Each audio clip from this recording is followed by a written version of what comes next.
Friends welcome to Meeja's kitchen. ఈరోజు పొటాటోస్తో ఒక స్నాక్ ఐటము పొటాటో బైట్స్.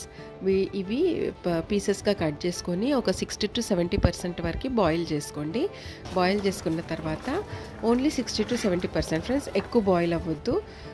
అవి బాయిల్ చేసుకున్న తర్వాత ఫస్ట్ వాటర్లో నుండి తీసేసి ఒకసారి కూల్ వాటర్లో ఇట్లా వాష్ చేసేసుకొని ఫోక్ స్పూన్తో కానీ స్మాషర్తో కానీ మొత్తం స్మాష్ చేసేసుకోండి. స్మాష్ చేసిన తర్వాత ఒక 1 table spoons of organo, 1 table spoon chilli flakes, తగినంత సాల్ట్, కార్న్ఫ్లోర్ 3 టేబుల్ స్పూన్స్. ఇవి కార్న్ఫ్లేక్స్ మిక్సీ జార్లో ఒక 3 టేబుల్ స్పూన్స్ అన్నీ వేసుకొని ఒక ఫైన్ పౌడర్ లాగా చేసుకొని అవి కూడా యాడ్ చేసుకోండి. ఇవి ఎందుకు వేసినామంటే కొంచెం క్రిస్పీగా అవ్వడానికి. 3 టేబుల్ స్పూన్స్ ఆఫ్ కార్న్ఫ్లోర్ ఇవన్నీ మంచిగా యాడ్ చేసుకొని, pepper powder 1 table spoon pepper powder ఇవన్నీ మంచిగా యాడ్ చేసుకొని స్పూన్తో కాకుండా మంచిగా చేయితోని మంచిగా కలిపేసుకోండి. సాఫ్ట్గా పొటాటోస్ కూడా మంచిగా స్మాష్ అయిపోతాయి చేయితో కలిపితే.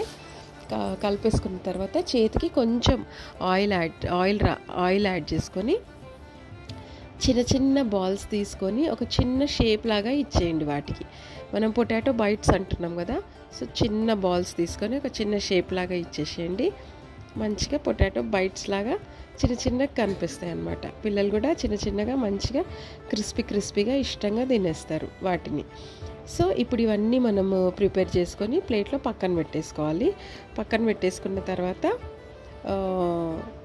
ఆయిల్ హీట్ చేసుకొని ఆయిల్లో డీప్ ఫ్రై చేసుకోవాలి. ఇవి ఆయిల్లో డీప్ ఫ్రై ఏంటంటే మీడియం ఫ్లేమ్లో ఆయిల్ ఫస్ట్ హీట్ అయిన తర్వాత ఆయిల్ని మీడియం ఫ్లేమ్లోకి పెట్టేసుకొని ఈ బైట్స్ అన్నిటిని యాడ్ చేసి అవి మంచిగా ఒక గోల్డెన్ బ్రౌన్ కలర్లో వచ్చేంత వరకు క్రిస్పీగా ఫ్రై చేసేసుకోండి. ఎక్కువ డార్క్ చేయకుండా జస్ట్ గోల్డెన్ బ్రౌన్ కలర్ వచ్చే వరకు క్రిస్పీగా ఫ్రై చేసుకొని మయోనీస్ ఆర్ టమాటో కెచప్ రెండుతో తినండి. చాలా సూపర్ ఉంటాయి ఫ్రెండ్స్. లైక్ చేయండి, షేర్ చేయండి, సబ్స్క్రైబ్ చేయండి. Thank you for watching.